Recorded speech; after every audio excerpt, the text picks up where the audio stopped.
Joining us now to discuss what happened in Colorado and whether there is any better way to protect Americans from a twisted mind are Senator Dianne Feinstein, a longtime advocate of stricter gun control, and Senator Ron Johnson, a strong supporter of gun rights. Senators, welcome back to Fox News Sunday. Thank you, Chris. Morning, Chris. Senator Feinstein, let's start with the big picture. Another case of someone slaughtering innocent people on a college campus, in a restaurant, now in a movie theater. What are your thoughts? My thoughts are this, pure and simple. Weapons of war don't belong on the streets. This is a powerful weapon. He had a 100-round drum. This is a man who planned it, who went in, and his purpose was to kill as many people as he could in a sold-out theater. I think, we've got to sit down and really come to grips with what is sold to the average citizen in America. I have no problem with people being licensed, buying a firearm. But these are weapons that you're only going to use them to kill people in close combat. That's the purpose of that weapon. You can put a Hellfire switch on it. You can fire semi-automatic very rapidly. This drum was huge. He had 100 bullets in it, and he went out to kill a lot of people. I think that these weapons ought to be stopped. I think the sale and transfer, that's what my bill did for 10 years since my bill expired. What happened was there have been the assault weapons ban. There have been 452 instances. 650 people have been shot. 300 have died of those 650. And it's unnecessary. Let me bring in Senator Johnson. The Supreme Court has spoken. The Constitution means when it says that Americans have a right to bear arms. But let's look at this case. Does the suspect, James Holmes, does he have a constitutional right to buy an AR-15 assault rifle along with a magazine that holds 100 rounds that makes it so easy to commit this kind of slaughter? Well, first of all, Chris, this is a horrible tragedy, and our thoughts and prayers go out to all the victims and the community of Aurora. The fact of the matter is, though, is he's a sick, demented, evil individual. And unfortunately, I don't think society can keep sick, demented individuals from obtaining any type of weapon to kill people. I mean, somebody who wants to purposely harm another individual is going to find a method of doing it. And, case in point, if he wanted to kill people in that theater, what was the first thing he did? He walked in those doors and he threw some incendiary devices. He could have made some other kind of explosive. This isn't an issue about guns. This is just really an issue about sick, demented individuals, and it's a tragedy. And I don't think there's a solution here in Washington to solve this problem. I was going to ask you about that. I mean, is there anything that we as a society can do to protect ourselves from these kind of twisted minds? Unfortunately, I don't believe so. I mean, I wish there was. I wish I could wave a magic wand and make this tragedy go away. I wish I could wave a magic wand and pass a law to prevent something like this in the future.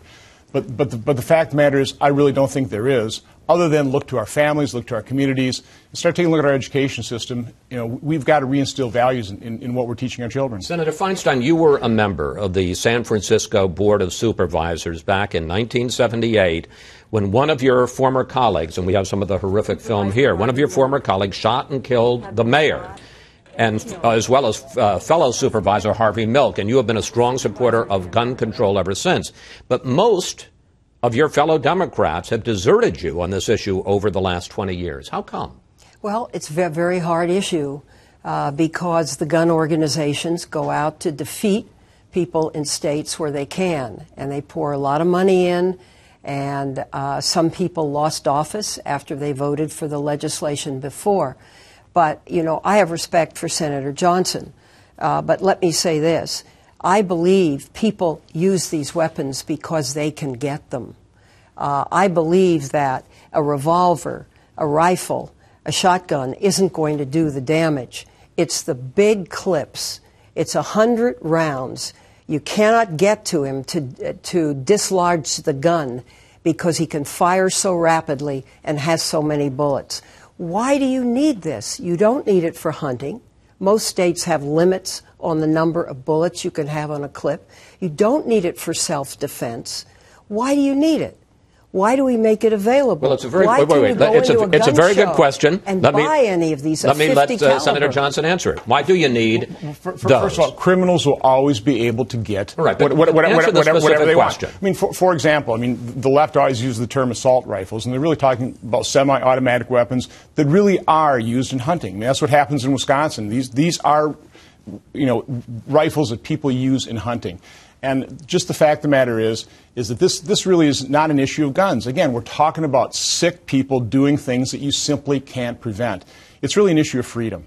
And I swore an oath to defend the Constitution. And part of that Constitution is the Second Amendment, which guarantees the right to bear arms.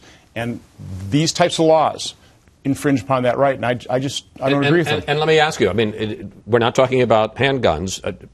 Does something that would limit magazines that can carry 100 rounds, would that infringe on the constitutional right? I believe so. People will talk about unusually lethal weapons. I mean, that could be potentially a discussion you can have. But the fact of the matter is there are magazines, 30-round magazines, that are just common all over the place. You simply can't keep these weapons out of the hands of sick, demented individuals that want to do harm. And when you try and do it, you restrict our freedoms. Let me flip it around on you, because I've heard more and more people, surprising number of people to me in the last couple of days, say the problem isn't too many guns, it's too few. And that if somebody in that theater had been armed, they could have stopped the shooting, stop the carnage, taken down the shooter, and defended themselves. Do you agree with that? Well, it's certainly one of the rationales behind concealed carry, where criminals actually have to be a little concerned before they commit a criminal act that maybe somebody could stop them. And I think that is the truth. That if somebody, a responsible individual, had been carrying a weapon, maybe they could have prevented some of those deaths, some of those injuries. I think that's just the truth. And maybe you could have had a firefight and killed many more people. These are people in a theater. But this you had a massacre. You had a massacre as it was with them undefended. That's Senator. right. That's right, because he had such a big clip. Now, but what if somebody had had a gun and been able to stop him? I would be very surprised if hunters in your state hunted with 100-round ammunition feeding devices. In the bill I did, we exempted 375 rifles and shotguns by name, so that no weapon used for hunting was affected at all. It's just the military-style assault weapon. But the result of that ban, it didn't solve any problems. I mean, we've had bans here in Washington, D.C., we've had bans in Chicago, and you can argue statistics.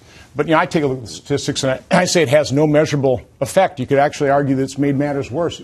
Sometimes murder rates are up. But I don't want to get into statistics. We are talking about basic freedoms in the Constitution, Second Amendment, and I'm a strong defender and believer in that Constitution. I want to talk about the politics of this, get back to it with you, Senator Feinstein. The Brady gun control campaign, named after James Brady, Reagan's press secretary, who was shot during the assassination attempt in 1981, has given President Obama an F for his failure to lead on this issue. And on Friday, the day of the shooting, Jake Carney, the White House press secretary, came out and said he's going to offer no new policy as a result of this shooting. Are you disappointed in the president? Well, I would hope that there would be a sane national conversation on guns. President Bush said he supported the continuation of the assault weapons legislation. President Obama, Mr. Romney, I think they should give it a lot of consideration. I think this is a bad time to brace a new subject, but there has been no action. And there has been no action because there's been no outrage out there. People haven't rallied forward. When I did the legislation, I had Lloyd Benson, Secretary of the Treasury, standing with me, chiefs of police, police officers, sheriffs, because 1 out of 5 police officers is killed with an assault weapon. There was a tremendous amount of support, and even then it was very tough. So it's a lot tougher now because the gun organizations have become so strong. I'm going to give you the final word, Senator Johnson. Are these massacres, horrible as they are, and people here in Washington looking for solutions, are they just a fact of life and death in America? Well, I hate to say it, but they probably are. And listen, I understand Senator Feinstein has seen gun violence up close and personal. I don't doubt her sincerity for a moment.